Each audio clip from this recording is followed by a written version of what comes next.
Perfect. All right. Good morning. Good morning, everyone, and welcome to our panelist review. This is our very first ever panel review being conducted all online. And so we just want to welcome everyone who is here present and also watching via our YouTube stream. My name is Luis Gomez, and I am one of the program managers at Cuyahoga Arts and Culture. I am also joined by many of my colleagues. But before we get started today, we want to do a land acknowledgement. We want to acknowledge that the land we stand on the place that we call Cuyahoga County, is a land that was claimed by the United States government through forced displacement and treaties negotiated in bad faith. We acknowledge those of the Shawnee, Miami, Erie, Ottawa, Potawatomi, and Haudenosaunee confederacies whose lands we stand on, and the thousands of Native Americans representing over 100 tribes who currently live in Northeast Ohio today. We also want to acknowledge the collective stress and trauma that some of us may be experiencing and bringing with us today. From the still very real pandemic to the ongoing protest and uprising in support of Black lives, we are collectively expressing a variety of levels of stress, anxiety, fear, sadness, and anger. Please take care of yourself and treat yourself with kindness. Cuyahoga Arts and Culture stands in solidarity with Black Lives Matter. We condemn the racist acts of police brutality that continue to impact African Americans in Cuyahoga County and across this country. We recognize that the creation and perpetuation of racial inequities is embedded into government and grant making. To arts organizations led by and serving people of color and artists of color, we see you, we hear you, and we stand with you. CAC remains committed to racial equity and supports efforts to declare racism a public health issue in the city of Cleveland and Cuyahoga County. We invite white-led organizations and white artists to take action and connect with resources to perpetuate racial equity in your organizations and communities. We must work together to actively move towards racial justice and strengthen our community. And now I will turn it over to our Executive Director, Jill Paulson. Good morning, and thank you, Luis, for setting the ground for what I know is going to be a wonderful morning together. Hello, and to everyone listening and watching online, thank you so much for your patience, for your strength, and for your ability to work through and with us to get panel started today. As Luis said, my name is Jill Paulson, and I'm lucky enough to be the director here at Cuyahoga Arts and Culture and work with this amazing team. So I'm going to let them carry you through the day and through the next couple of minutes in particular. But I just wanted to maybe mention a couple of things that since we have some folks listening online before we get started, but know that the thoughtfulness, the creativity, and really the hard work over the last 6+ months sits with my teammates. And I wanted to make sure that I thank Luis, Heather, India, and Jake in particular. We also have with us Cheyenne and Meg on our team who have been important as well as we move forward. So a true team effort, and just wanted to give them a shout out as we start. For me, my comments are really general, and they're probably similar to what you've heard me say in previous years and in previous panel sessions, particularly for you applicants who have been with us for many years. And that is, panel is important to us at Project Support One, and we're pleased that you've been with us and that you've submitted your materials, and we're here as a public agency to be responsive to residents who pay this tax and to be in service of you all. So wanted to make sure that everyone feels the opportunity and ability to listen online and to stay connected to our work at cacgrants.org/listen. Panel matters to us because of transparency. It also matters to us because we love having expertise from across the nation. And so you'll get to meet everyone and see their bios online, but it really is a treat for us to learn from our colleagues across the country. And I think you'll see they've spent a lot of time steeped in planning and training with our team, particularly shout out to Luis for leading that version of it. This year is really just making sure that they live our values. And so thanks to them. And I think if you can, imagine panel as a bit of a learning experience. We'll post this online and you can always listen to how your review is, and of course, those of your colleagues. This will happen throughout the day, and you'll continue to hear these phrases over and over. But I think if I can be brief here before turning it to Luis and say, for CAC, public benefit matters. That means how you connect with your community. So listen for that. And again, thanks to our panelists for really centering that. I also want to appreciate and call back Luis's opening comments around our commitment to racial equity and equity in general. So again, as you hear some of that thread throughout our work. No, we're just getting started and appreciate being on this journey with you all, and stay tuned as we continue to increase and improve that work over the years in partnership with all of our applicants in the local arts community. I guess the last thing I'd say is try not to be nervous. I will say I'm a little nervous, right? Doing everything online is a little different, but we've been at it for a while.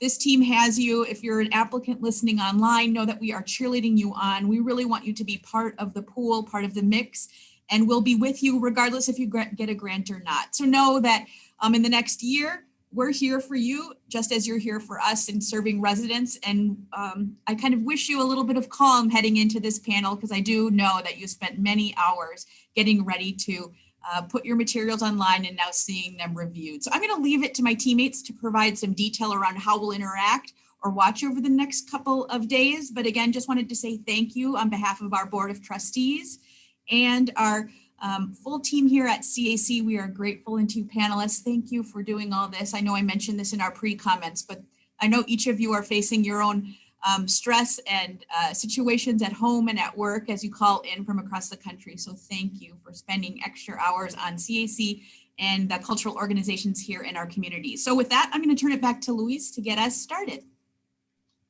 Perfect. Thank you, Jill. And so with that, I want to introduce our panelists, and they've been prompted with the introduction and the lineup of introductions. So Antonio, do you mind introducing yourself?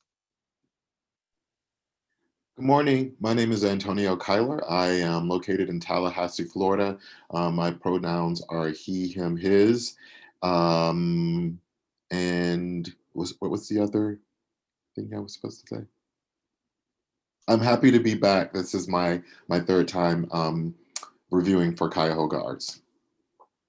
Perfect. Good morning. I'm Kenda Lavecchio. My pronouns are she, her, hers. I currently am located in Austin, Texas, and I am an independent consultant focusing on fundraising with nonprofits in the arts.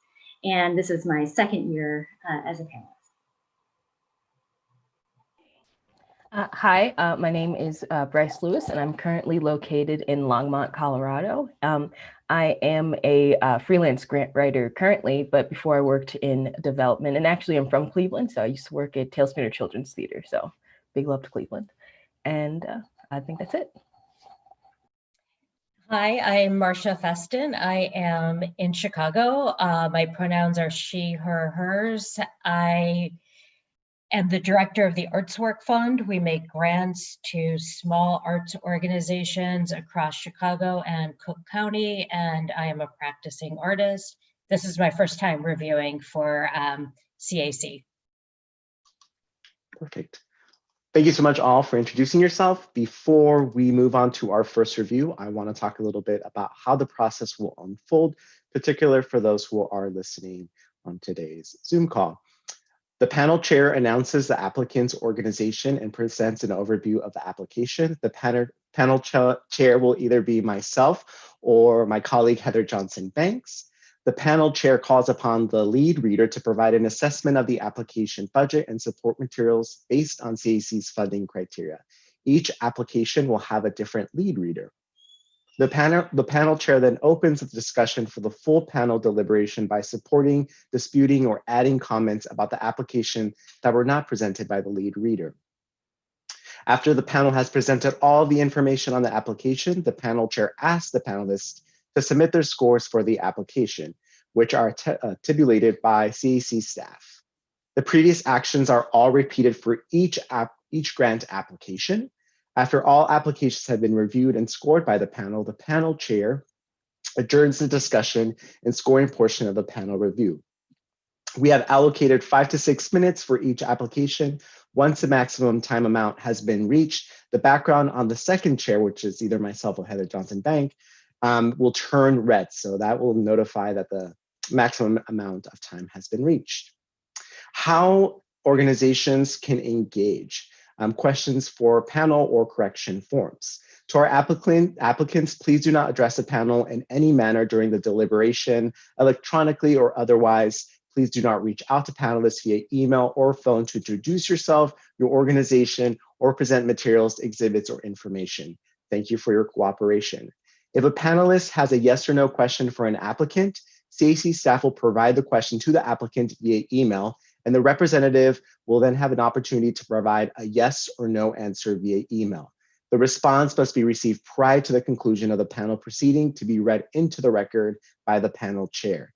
This is not an opportunity to provide additional information, only to clarify what was submitted with an application. If an applicant believes that the panelist has presented incorrect information regarding the application, they should complete the information correction form, which is available on our website or within the audience guide that was sent to all applicants. A staff member will deliver the form to the panel chair to determine if the correction is objective in nature. If it is, the panel chair will read the correction to the panel and for the public.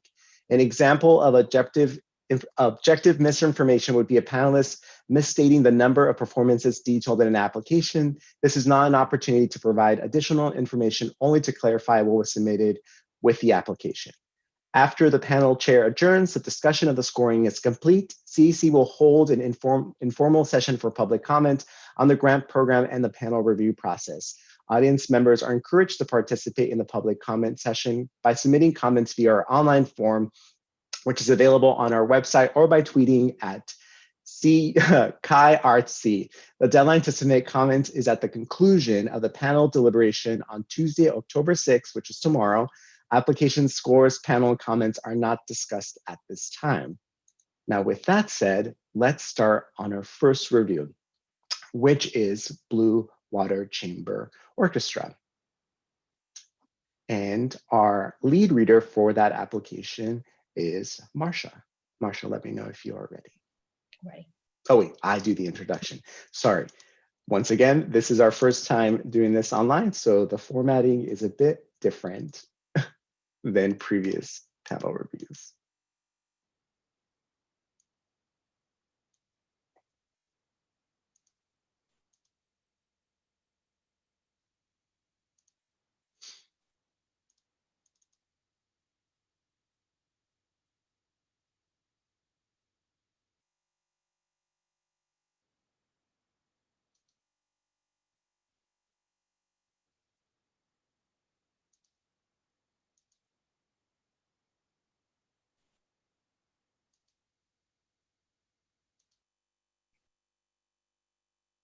Oh no, I think I froze up.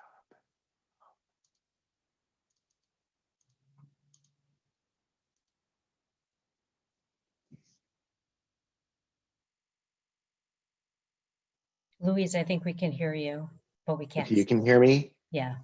All right, so I'm just waiting. My computer is freezing up. So I just want to make sure I'm pronouncing.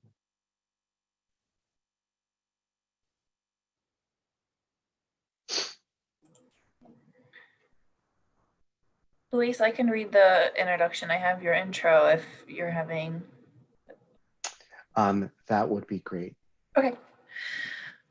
BlueWater Chamber Orchestra was formed in 2010 and it received its nonprofit status in 2011. Their mission is to present performances of exciting and unusual repertoire for small orchestra. Their goal is to navigate and inspire new audiences by breaking down the many barriers typically associated with classical music. BlueWater features world-class professional musicians who live in Northeast Ohio, presenting concerts for communities of Cleveland and beyond. The organization's budget for fiscal year 2020 is $100,000. They have requested $15,741 for their Celebrating Cleveland in Music, Connections That Define Our Community project. Their project will explore Cleveland's fascinating places and history through music. And with that, I'll turn it over to lead reader, Marsha. Okay, thank you. So I think that this is really a lovely theme at this time. And it sounds like it can be inspiring and educational to students. And because it's going to be recorded, it might have a shelf life beyond this particular year.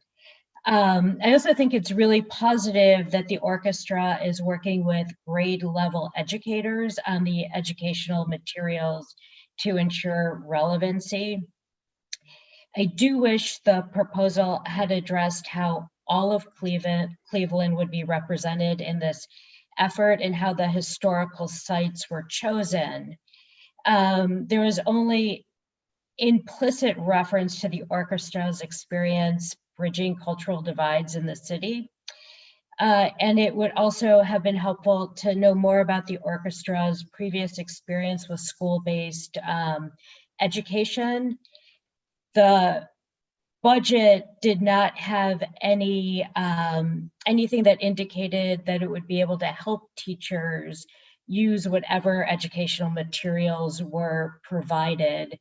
And so often just giving content for a teacher that's not familiar with it can be difficult. The other thing I'll just note language-wise is the use of the term marginalized people, and that was in the description of who would be served. I think marginalized is a relative term, and most people wouldn't refer to themselves that way. In terms of cultural vibrancy, artistic and cultural vibrancy, the sample of the work provided was really beautiful. And it appears that the orchestra has experience working across neighborhoods and many neighborhood partners.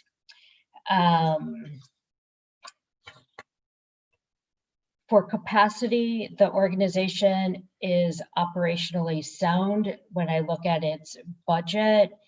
And I do have one concern, which is about the videographer. For this type of program to be engaging, and particularly for students, it has to be a very creative videographer and more than just the recording of a live performance. And I would have liked to understand more about the videographer's experience and capacity and how the organization plans to develop the content. I'll stop there. Thank you, Marcia. Can you provide your scores within that framework of the strong public benefit, artistic cultural vibrancy? You want the score for each? Just, yeah, but just within the framework of strong, excellent. Oh, okay. So for public benefit, I have good. For cultural vibrancy, I have exceptional. And for organizational capacity, I have strong. Thank you. Any new or differing comments from our support readers, Antonio Kyler or Bryce Lewis?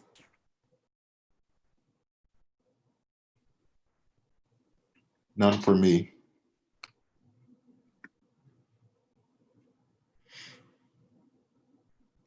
All right, if there are no additional comments, then we can go ahead and score the applications.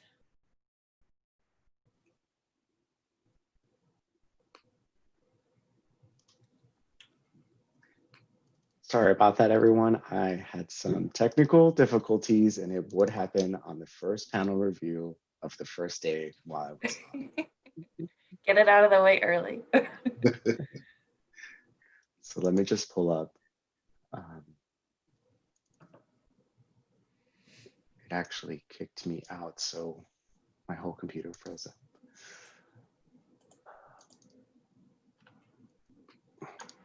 Oops.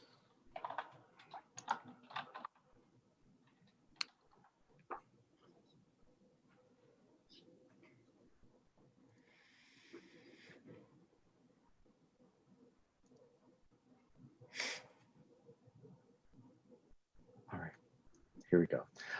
Our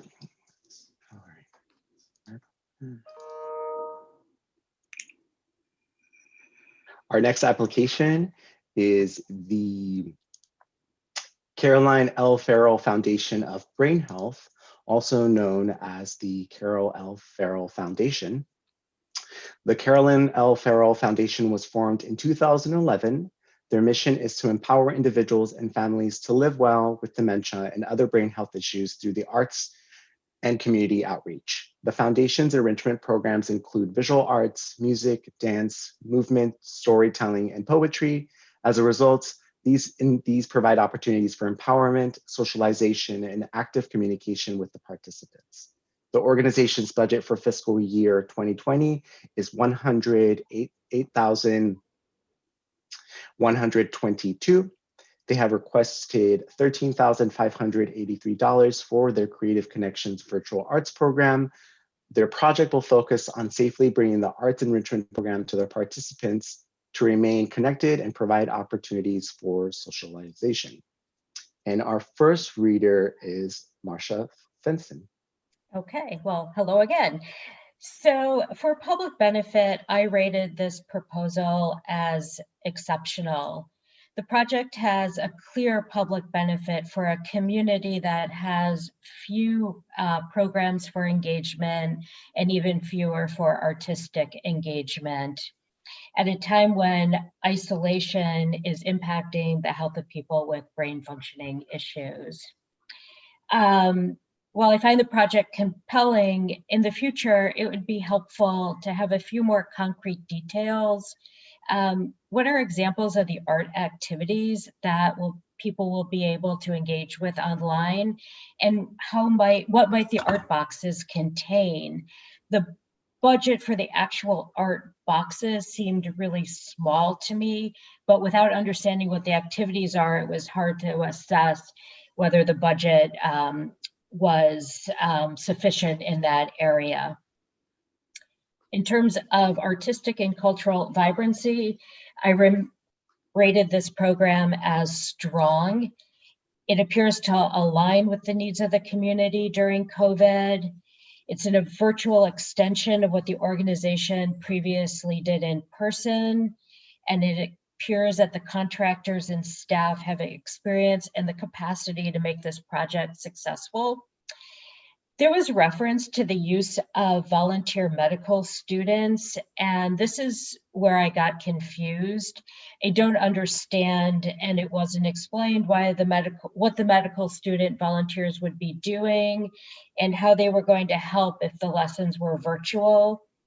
I can surmise why you might engage medical students, but it wasn't clearly laid out. In terms of organizational capacity, I rated it as strong. The organization appears to be healthy and know the people that it seeks to engage and the best way to do it. My question was really related to some of the budget items, as I mentioned above. Thank you. Any additional comments from our other panelists, Kendall Lavecchio or Bryce Lewis? Yes, I would just like to say that I rated this organization exceptional across the board.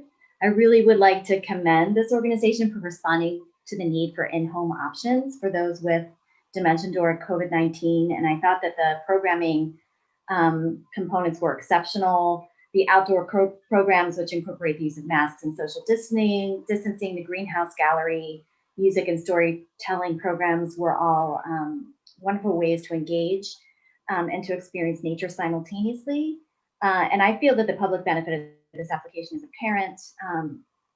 And it's wonderful that the programs are offered at no cost. I was pleased to hear that the online presentations will become a permanent part of future offerings. And I wish them well on this project. Thank you, because I agree with those, and I'm sorry that my comments missed them. That was really important points.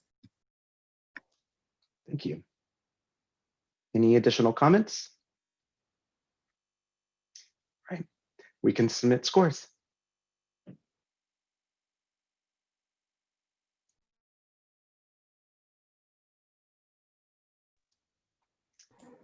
And our next application is the Cleveland Ballet. The Cleveland Ballet was formed in 2014. Their mission is to present world-class dance through classic and new works to ensure classical and neoclassical ballet is accessible and relevant to audiences of all ages and backgrounds. Cleveland Ballet will create dance outreach programs of the highest levels of excellence, reaching deeply into the heart of their community to inspire audiences. As of 2020, Cleveland Ballet is a multicultural company with 28 dancers from 9 different countries. The organization budget for fiscal year 2020 is $1,527,958. They have requested $25,000 for their 2021 spring production of Alice, a reimagining of Alice in Wonderland, choreographed by award-winning choreographer Margot Sartino. And our lead reader is Antonio Kyler. Thank you, Luis. I rated the Cleveland Ballet fair for public benefit.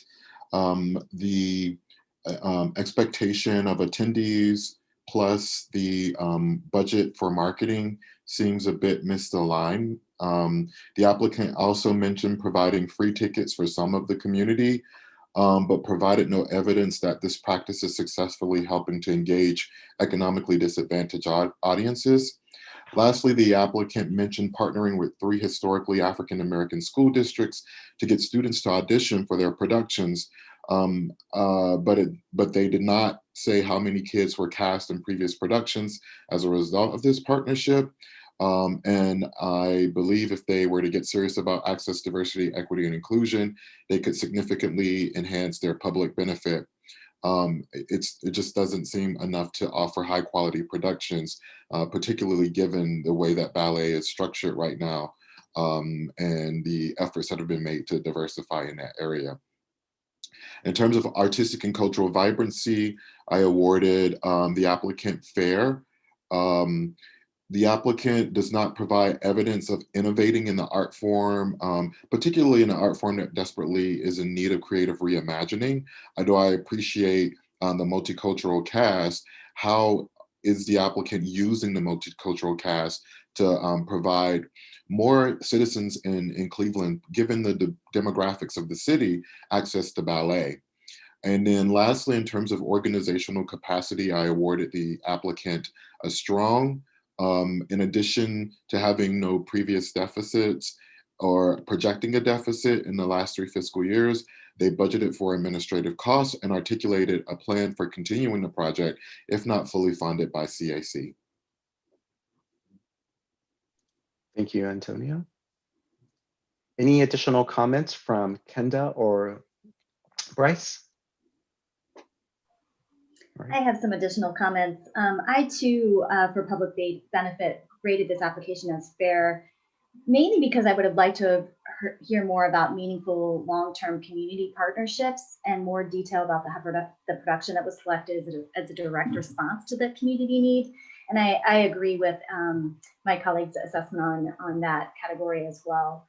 And I also, for artistic and cultural vibrancy, I came in a little higher than my colleague and rated this as good, because you did mention that you were incorporating original choreography, but I do think that more care should be given to the process of reflection for this project, where you're able to evaluate and gather feedback moving forward. And I came through also as strong for organizational capacity. All right. If there are no additional comments, then we can submit scores.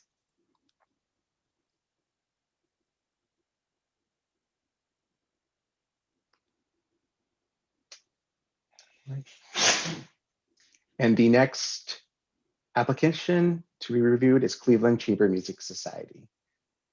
Cleveland Chamber Music Society was formed in 1950. Their mission is to promote, foster, and encourage cultural study and playing of chamber music by means of concerts and other programs of all kinds, beneficial to the educational and cultural welfare of community of Greater Cleveland and its vicinity. The organization is mostly volunteer-led, and their board of directors carries out their work and governance. The organization budget for fiscal year 2020 is $159,006. They have requested $17,000 for Imani Wins Cleveland concert and residency. The Imani Wins Win Quintet is comprised of Black and Latinx artists. The 3-day residency will be hosted in Northeast Ohio. Events will include a public concert and 2 full days of master classes, professional development, and mentoring at the Cleveland Institute of Music and Oberlin College. And our lead reader is Kendall Lavecchio. Thank you. I rated the public benefit as strong for this application. I really appreciate that the project will serve 3 targeted communities, including CCMC's loyal subscriber base, communities of color who are moved by Imani's interpretation of music, and students, especially African American and Latin American aspiring professional musicians. I appreciated also that in planning for this project, that CCMC conducted an audience survey, which revealed that its patrons will support diversity in ensemble and programming. And this demonstrates public benefit in 2 ways: by developing a method for public feedback and determining programming based upon the response received. Broadening the project to a 3-day residency allows time and space for an educational component, which helps to build the community relationships and partnerships with both emerging musicians and the general public. And I feel that your price point is accessible, as it is free to students and priced appropriately for community members. For artistic and cultural vibrancy, I rated this application as good because it engages a diverse team of artists, representatives of the community and the audience served, and also because Imani describes himself as a revolution and evolution of the wind quartet and a uniquely 21st century ensemble. I wanted to hear more about how the educational component included a process of reflection and how this would specifically be achieved. And there was a comment about how the ensemble was not shy in talking about difficult issues through the lens of chamber music, but how is this directly incorporated within the programming? And new audience development was mentioned as a potential with this project, but I would have liked to have seen some strategies outlined for the completion of this goal, especially given that there has been a drop with in-person attendance within this past fiscal year. For organizational capacity, I rated you as strong because you're more than 7 committed board members and volunteers who have specific roles associated with this residency, as well as the caliber of the Grammy-nominated Imani Wind Quintet and the entire team, including CCMC personnel, who will be participating and overseeing the project. I felt your budget is realistic and the goals are clear with a plan to measure your progress. Thank you, Kenda. Any additional comments from Antonio or Marcia?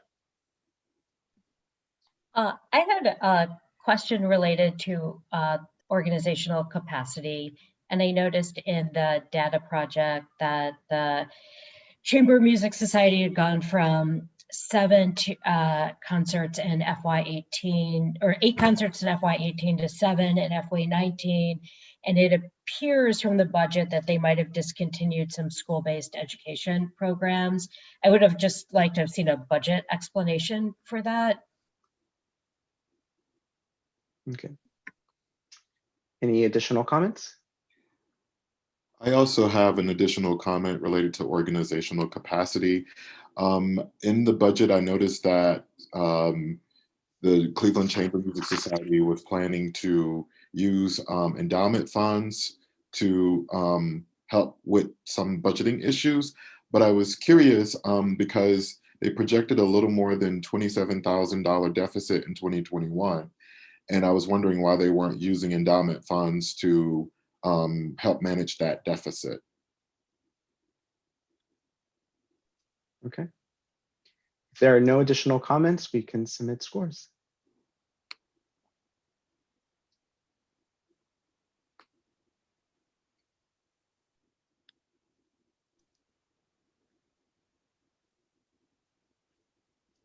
All right. The next application is Cleveland Opera Theater. Cleveland Opera Theater was formed in 2007. Their mission is to advance opera with excellence, inclusion, diversity, equity, and access. Since 2014, they've reached more than 48,000 Northeast Ohio residents through main stage, alternative venue, and new work productions. The organization budget for fiscal year 2020 is $273,807. They have requested $25,000 for their Opera for All. Their project will bring opera to community green spaces, churches, and community centers in Greater Cleveland. These outreach performances include 3 public summer concerts and 3 free performances of Amal and the Night Visitors. And our lead reader for this review is Marcia Fenston. Okay, so I rated this proposal for public benefit as exceptional. The opera works collaboratively with its community partners to make sure that its offerings are relevant, and I appreciate the many ways that they work to engage the audience where they are, from offering cookies to surveys to assess people's the impact of their productions. It also has a diverse staff, and its audience can see themselves reflected in the actors on stage and in the messaging. It seeks to increase the number of audience members engaged each year, and it monitors both repeat and new attendees. Part of the proceeds raised will also go to support local nonprofits, which I thought was really generous. That is public benefit for cultural vibrancy. I also scored it as exceptional. Again, the artists reflect the communities that they're trying to reach. The organization partners to create an education series that connects the idea of storytelling through opera to music that might be more relevant to students, like hip hop. And I thought that that was really important for an art form that often seems inaccessible to people. In terms of organizational capacity, I rated it as good. The financials present negative operating outcomes for FY18 and FY19, but the organization attributes this to accounting errors. It just would have been helpful to understand what those errors were and how they were going to be corrected. And there were, though, net assets to cover losses from operating deficits. And they did say that they were updating their financial management processes, which was good to hear. Thank you. Any additional comments from Antonio or Bryce? The only thing that I wanted to add is that I really appreciate the artists' meet and greets that are going to be after each performance. I think that's going to be a really great opportunity for any of the audience members to ask questions or talk or really just get more in depth with this art form that they may not have been exposed to or may be interested in all of a sudden. I think that's really, really great to add that. And piggybacking off of what Bryce just said, in terms of the public benefit, I think this applicant would benefit from considering adopting operating community engagement mindset versus the outreach mindset, because the outreach mindset is a bit paternal and could potentially get in the way of you connecting to audiences that you don't currently have. All right, thank you. And if there are no additional comments, we can submit scores.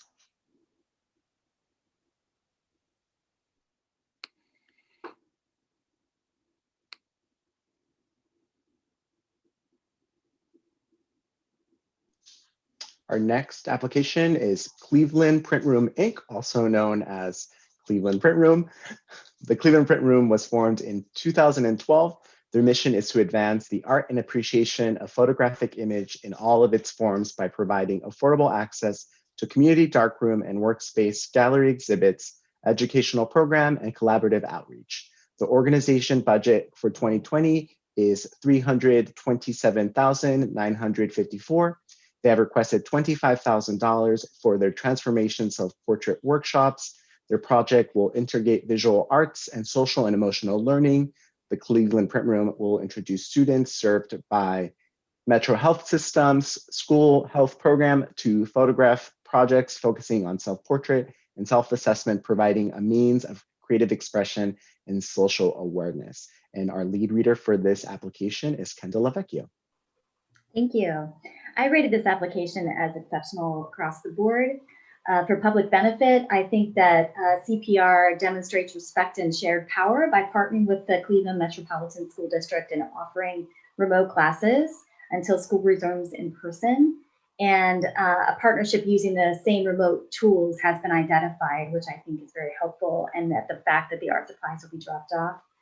The exhibition and public art locations have been clearly identified, and strong community partnerships are in place with collaboration between a wonderful team of teaching artists, SEL, and art therapists and teachers. The project is accessible and open to all students. In 2021, this now 5-year project will incorporate public art and has the potential to reach an audience of thousands, thereby expanding your community engagement and involvement from previous years. For artistic and cultural vibrancy, I also rate this, as I said, as exceptional due to the development of your bilingual teams and the survey forms that are distributed that help ensure an effective opportunity of reflection for all program participants, as well as a collaborative effort by mental health professionals, CPR, and CMSD to modify the curriculum to be fully remote, including the evaluation components. And in the fulfillment of this program, the participants are encouraged to study cultural, social, and historical aspects of immigration and/or migration to Cleveland, which inspires the community to reflect and think differently about oneself and others. And for organizational capacity, I also rated this application as exceptional, as this year's team has set increased project goals that are both measurable and evolving. The program has been improved by adding a consultant who has written a curriculum that can serve grades 4 through 12, thereby increasing the number of students served. And matching funds are already secured at $25K, and the budget is realistic for the project proposed. Thank you, Kenda. Any additional comments from Antonio or Marcia? So I rated the program as good in terms of public benefit.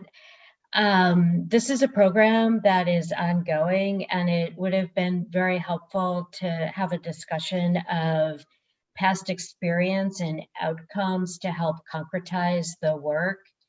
And I also wasn't completely clear how the SEL and art components come together.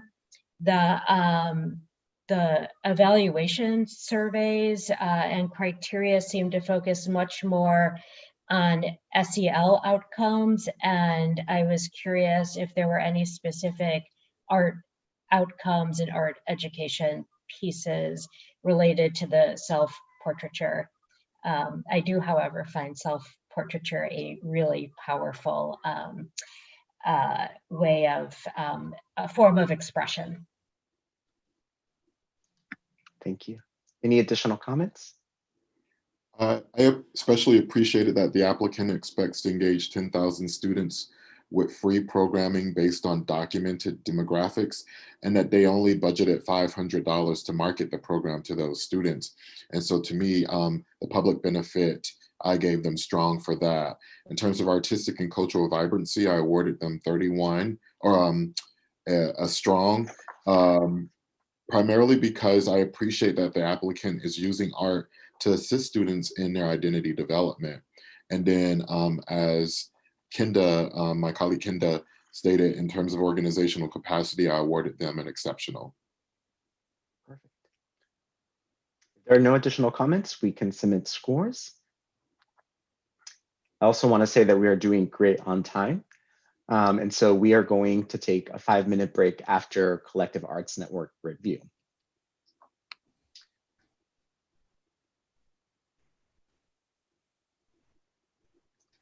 All right. The next application is application 7, which is Collective Arts Network, also known as CAN, which was formed in 2012 and gained its nonprofit status in 2015. Their mission is to facilitate collaboration among visual arts organizations for the purpose of education and communication about events and issues relevant to the visual arts in Northeast Ohio. In the following years, CAN grew to membership of nearly 100 organizations and continues to offer communication and journalism about art in Northeast Ohio.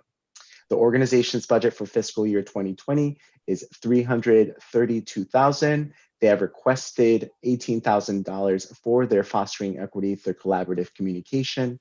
Their project will highlight existing diversity among visual artists and exhibitors in Northeast Ohio and foster increased participations by BIPOC artists and exhibitors.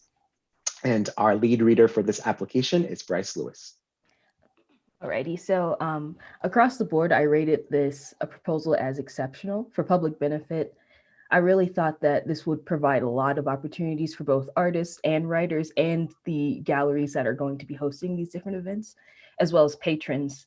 And there's just so many different ways where each section of who this is benefiting also helps benefit another area of the project. So it feels very, very sustainable in this way. And I especially appreciate that the portion of this grant will be covering the participation of minority-owned galleries. So that is eliminating a barrier of entry for those gallery owners and patrons of those galleries and anyone who'd be involved in those programming. So I'm really excited about bridging the gap there. And overall, it seems like this is going to be a really great public benefit just because there is such a low cost involved for patrons and then a lower cost involved for the galleries who would need that help, and self-sustaining in the way that each stakeholder pays for these events. So they have a lot of really cool there. For artistic and cultural vibrancy, it really seems like there's a dedication to encouraging new artists and galleries, which is always going to keep Cleveland art evolving. If I remember correctly, I don't think that there were any repeat galleries for this year. So I'm pretty sure it's all new artists and new galleries. So that to me is really, really cool, because anything that can promote newness and innovation and just getting new voices in and connecting those people will always keep Cleveland art really vibrant and really cutting edge and always new. So I'm excited about that. And then for organizational capacity, I again rate this as exceptional. And I feel that they seem to have been able to successfully run this in years past. And they seem to really have their ground with this kind of programming. And also seems that the staff is very well connected within Cleveland. So they have a reach that can go beyond what just a small organization can do. And it's most importantly, everybody's getting paid. And I love that. I like that this is not just going to be run on solely volunteer effort, that there's volunteer effort, but also staff who can help run this through the whole thing, because that can get really tricky when you're passing things back and forth. And there's also clear pans if full funding's not received. So I also appreciate that. Thank you, Bryce. Any additional comments from Kenda or Marcia?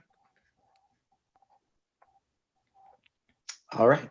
With that said, we can submit scores, and we will be taking a 15-minute break.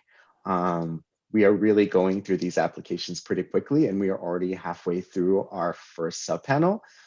So we want to give our applicants some time in case they have scheduled based on our previous scheduled announce. So with that said, we're going to take a 15-minute break. Heather will be putting a timer on the screen so everyone is aware of the timer. For our panelists and staff on board, if you move away from your laptop, please turn off your mic and your camera off. We've all seen those videos of people doing things while they shouldn't be on camera. And so just want to make sure you do that. So 15-minute timer, Heather will start that, and we just ask all panelists to return at that time. And after our break, our next application to be reviewed is Duffy Lit.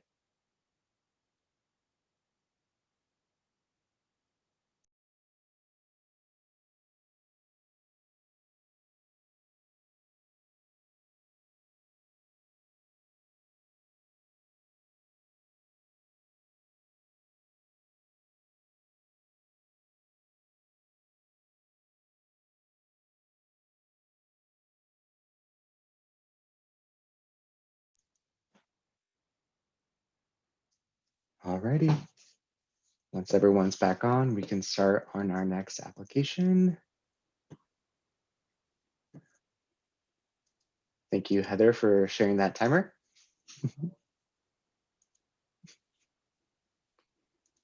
All right.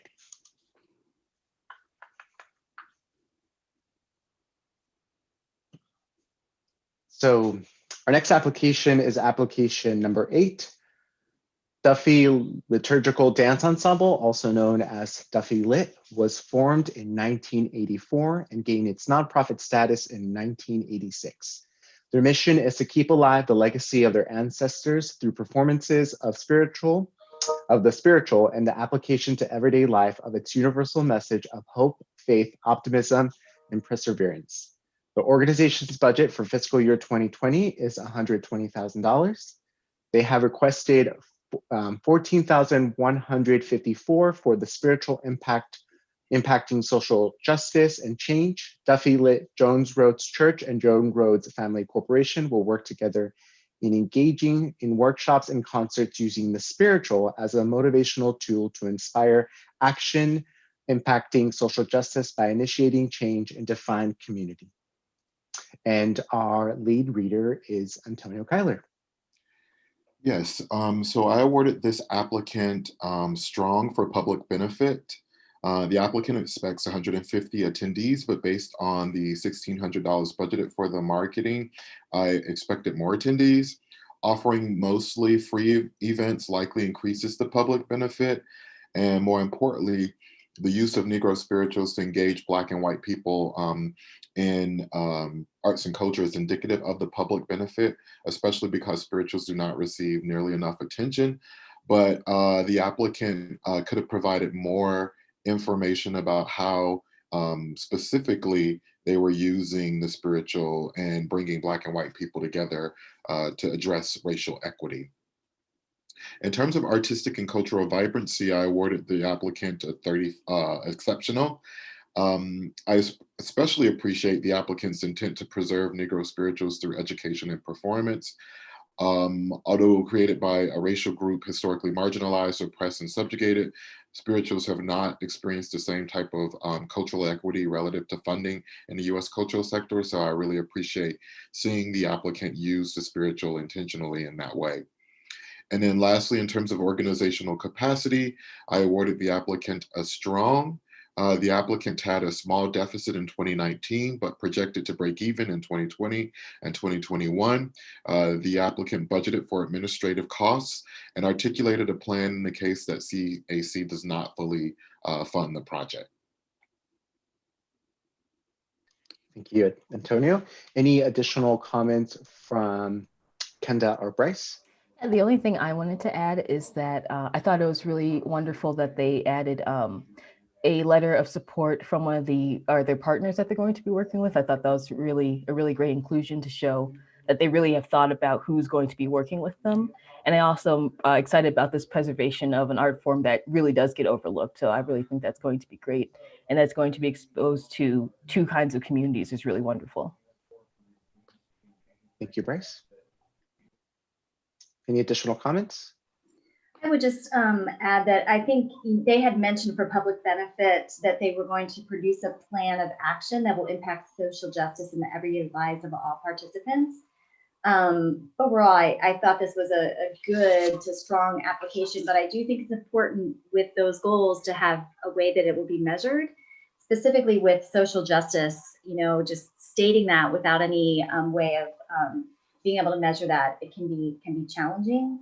And I also, I noticed that the support materials could have been strengthened with some descriptions added just to give some context for the reader. And it appears that one of them was an invoice that was uploaded. So I think that was an error. So just to keep an eye on really using that support material to strengthen your application and making sure that you've uploaded what you want to include. Thank you, Kenta. If there are no additional comments, we can submit our scores.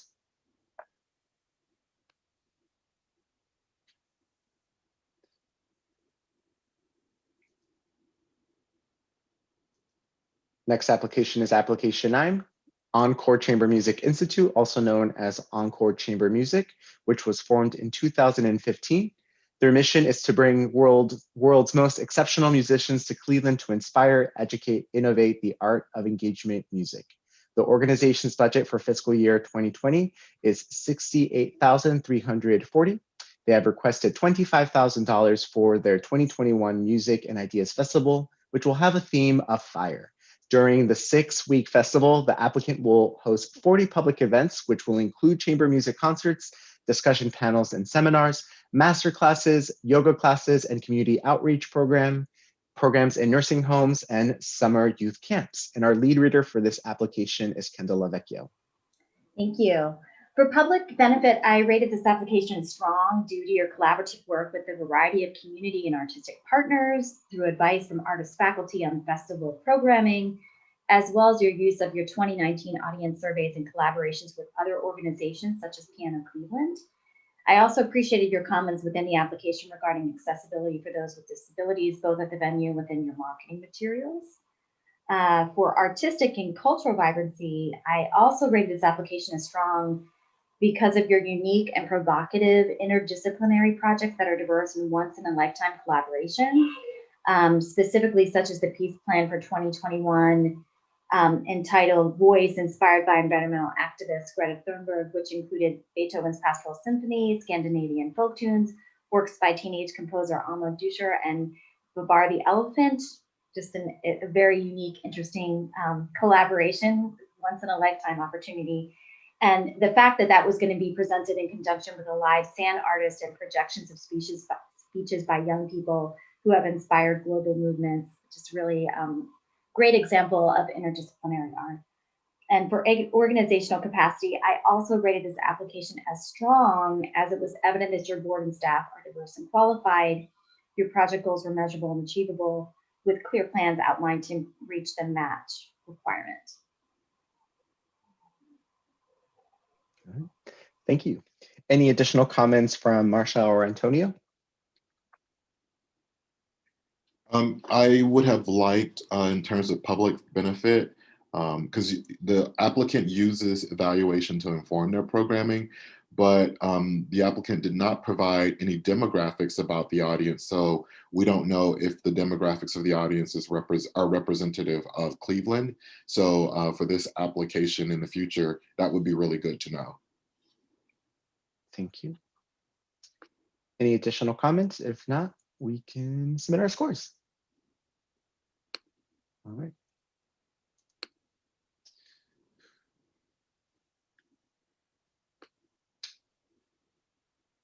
Our next application is application 10, which is Environmental Health Watch, which was formed in 1980 and gained its nonprofit status in 1983. Their mission is to create healthy homes and sustainable communities by identifying and removing hazards, engaging people, and advancing equitable environmental solutions. The organization's Northeast Ohio's longest standing environmental justice organization. The organization's budget for fiscal year 2020 is $608,257. They have requested $21,760 for their 2021 Fresh Fest Cleveland Urban Farm Music, Arts, and Cultural Festival. The festival will feature a series of workshops, educational demos, musical performances, and arts installation, kids zone, farmers market, and food and art vendors. And our lead reader for this application is Kendall Lavecchio. Thank you. Overall, I rated this application as strong to exceptional. However, I did have some confusion over the project dates. Per the project basics form, the dates were listed as January 1, 2021 to December 31, 2021. There was some confusion there. And I assumed that this incorporated the planning period as well as the festival run, but I would have liked some clarification on this point. That's just a general note. For public benefit, I rated this application as exceptional because of the project intention to equitable, to integrate food, art, and community to drive neighborhood revitalization. And your collaboration over the past 4 years with the Sisters of Charity Foundation of Cleveland and the Kresge Foundation demonstrates shared power and an important response to the community. This year's festival builds upon the partnership success from your inaugural year, and this project represents a true response and accessibility to community, all while being inviting to the general public. For artistic and cultural vibrancy, I also rated this project, I rated this as strong because of your important and timely objective to facilitate community-based Black and Brown artistry, entrepreneurship, and business development. Inherent in this project are true methods for inspiring the community to think differently and creatively. But what would have made this exceptional for me would have been the description of a clear process of reflection on the project. I understand that you will gather input from attendees on their experience, but how else will you evaluate their efforts?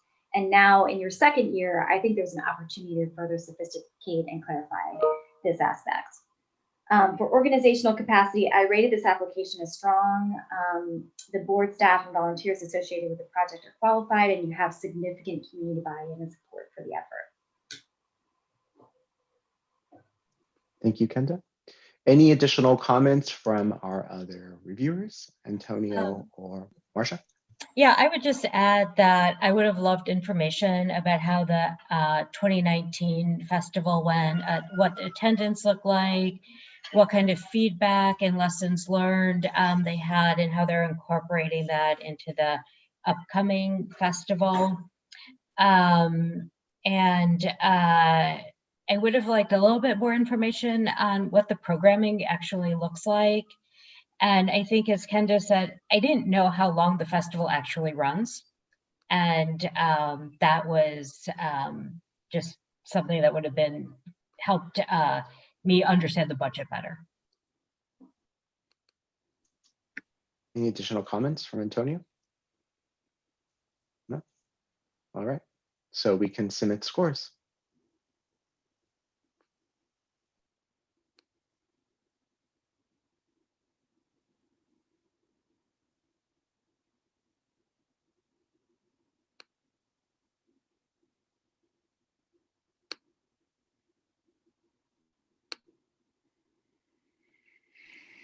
Our next application is application 11. Foluke Cultural Arts Center, Inc., also known as Foluke Cultural Arts, was formed in 2002 and gained its nonprofit status in 2003. Their mission is to offer instructions and exposure to the performing and visual arts and arts education for all ages, regardless of race, religious affiliation, or economic background. The vision of Foluke Cultural Arts is to utilize the arts to serve as a catalyst for academic achievement, socioeconomic development, and community pride. The organization's budget for fiscal year 2020 is $109,323. They have requested $9,220 for their Central Community Arts Education and Outreach program. This program will support out-of-school time arts activities for students grade through 8 that reside and attend school in Cleveland Central neighborhood. The project will also include a production of Men Don't Cry, a play written by local artist Stephen Hood. And our lead reader for that application is Antonio Kyler. For public benefit, I awarded this applicant strong. The applicant expects 500 attendees for an investment of $4,000 in marketing, offers a mix of free and fee-paying or fee-based events. It seems like there's a good use of Men Don't Cry, but to deepen the public benefit, I was curious to know if they were holding talkbacks with just men or mixed gendered identity attendees, and what would be the rationale for focusing on men. In terms of artistic and cultural vibrancy, I awarded the applicant a good. Again, I would have loved to have learned more about Men Don't Cry artistically. For example, why this piece? What about it makes it different from other types of cultural products Foluke produces, or other cultural products in general? And then lastly, in terms of organizational capacity, I awarded the applicant to strong. The applicant projected a surplus in 2019, projects to break even in 2020 and 2021. They budgeted for appropriate administrative costs, and they articulated a plan to scale back if they do not receive full funding from CAC. But I think that a better plan would be not to impact the artistic and cultural vibrancy, but might be able to engage the board in more giving or seeking corporate foundation or more individual support. Thank you, Antonio. Any additional comments from Bryce or Marsha? Yeah, for the youth that were involved, so not talking about the Men Don't Cry, but the other aspect, you know, elementary to middle school is a wide age range, and it was hard for me to really gauge how this program was going to either try and segment itself for the interest of each age range. So that was a big question that I had. And I also wasn't clear about the 9 in-person students. Who were they? How were they going to be selected? It seemed smaller than a class size in a school. I didn't know if it was after school. I also had a concern about the $10 for film streaming. I really appreciate that folks need to be earning money at this time for their films. But when you can do Netflix and pay $2.99, I just had a question about how that number came up and what the realistic expectations were for audiences to be able to pay that or willing to pay that. I also, for the Mr. Stevie's Neighborhood series, I wasn't sure if kids had to sign up in advance to receive the art boxes, if it was, you could tune in anytime you wanted, or if you want, or you were supposed to sign up for like an 8-week series. And so there were just a lot of questions about the mechanics of the youth engagement piece for me. Thank you. Any additional comments? All right, we can submit scores then.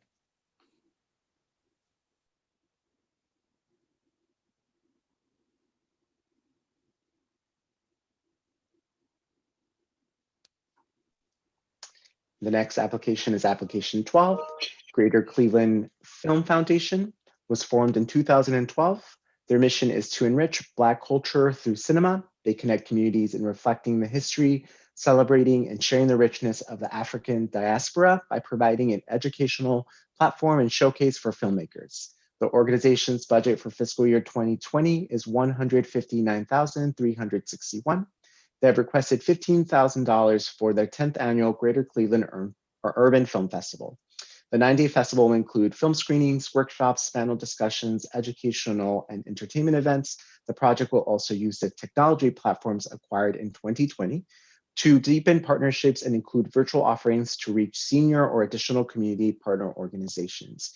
And our lead reader for this application is Bryce Lewis. There you go. For public benefit, I rated this as exceptional. I really think that this is a really awesome opportunity for just more exposure to Black films in general, but also Black filmmakers in Cleveland and people who may be interested in this art but don't have access or would never think to go to something like this. I feel that something like this that's specifically geared towards Black people will really help make them feel welcome in this kind of area where they may not have felt welcome before. And with it being a film festival, that gives a lot of opportunity if they are able to have an in-person event in the future for tourism. And so that's a really great public benefit, but also now that it's virtual, they can have a much wider reach, which can be really great for the people who are involved in the festival itself. So I think that's going to be really cool for them.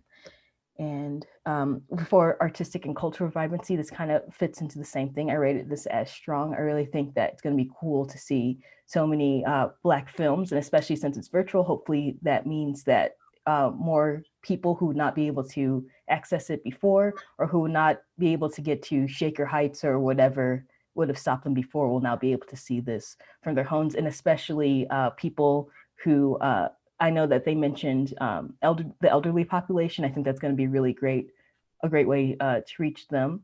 And I think just another area of sharing information, especially with the panel discussions.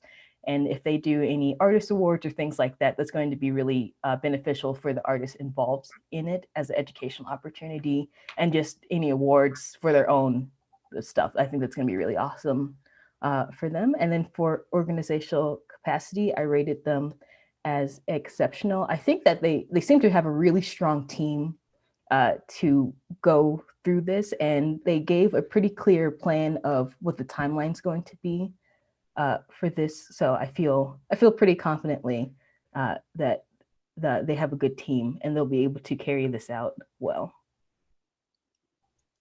Thank you, Bryce. Any additional comments from Marsha? Yeah, I just wanted to add, under the artistic and cultural vibrancy section, I appreciated that you mentioned that you will be conducting talkback discussions.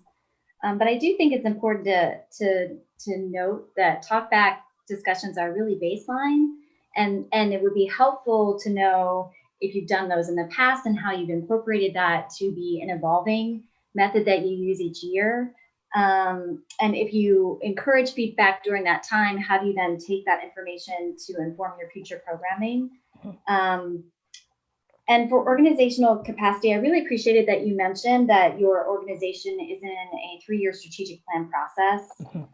You added some additional comments regarding your SMU Data Arts Fund report regarding the revenue increase in FY19 and the rationale for increased expenses. And I just appreciate that extra step in the application. And I also thought that the metrics within your supporting material were very helpful. Thank you. If there are no additional comments, we can submit scores. And we will be reviewing our last application for this subpanel. So that's fantastic. So just want to let viewers and panelists know. And our next application is application 13, Heights Youth Theater. Heights Youth Theater was formed in 1953. Their mission is to create quality live theater that entertains its audience and educates, encourages, and inspires its young artists to grow. In its 62 years of existence, it has served close to 5,000 youth and families each season. The organization budget for fiscal year 2020 is $156,250. They have requested $19,560 for their Together We Will Overcome performance series. The applicant will present a 2-production virtual performance series and will also support high school seniors by providing a showcase opportunity for them. And our lead reader for this application is Antonio Kyler. Thank you. For public benefit, I awarded this applicant strong. The applicant expects 1,500 attendees for an investment of $1,000 in marketing to attract the attendees to a fee-based event to discuss matters of race and inclusion. And I think this will likely ensure a public benefit. However, to confirm the benefit, I would love to know more about how the applicant plans to capture what the public gain by participating. In terms of artistic and cultural vibrancy, I awarded the applicant a strong. I like the use of themes, dialogue, and reflection to deliver artistic and cultural vibrancy. But again, how does the applicant plan to measure the success of the programming? And in terms of organizational capacity, I awarded the applicant an exceptional. The applicant had a surplus in 2019, projects them for 2020 and 2021, budgeted for administrative costs appropriately, and the applicant articulated a plan for the case that CAC does not fully fund the project. However, I do strongly discourage scaling back the artistic and cultural vibrancy. I think that they could use other opportunities to raise funds in the case that CAC does not fully fund. So for example, engaging the board more deeply in giving, or past and new donors of all types. Thank you, Antonio. Any additional comments from Kenda or Bryce? I just wanted to say that I'm very, for public benefit, I'm really impressed with the tool developed, the virtual staging lab, the digital music classroom, the custom dress forms, the green screen, video lighting. It's very comprehensive, and it's very interesting that you're making this a family affair by having the parents be involved in the virtual programming and working with their students. And there's an opportunity to do that, which I think is a helpful choice, interesting choice. And I also liked the additional showcase for rising seniors as a way to acknowledge their longevity in the program and to give them a space of their own. And also that you included a professional social worker to moderate the discussions about inclusion and race. I mean, bravo on that. I think that's really important and shows good forward thinking on your part as an organization to make sure that those forums are successfully moderated and that people are supported who are participating. I also wanted to just mention that I think that the way that you tested the digital aspect through the benefit that you recently conducted was a good way to evolve the program and to ensure that if you rolled out in this capacity that you would have the capability of completing virtual productions. And so I think that is also shows good evolution for your organization in making this significant transition to completely virtual programming. It was a way to test prior to rolling this out that I think was smart on your part. Thank you, Kenda. Any additional comments? All right, we can submit scores.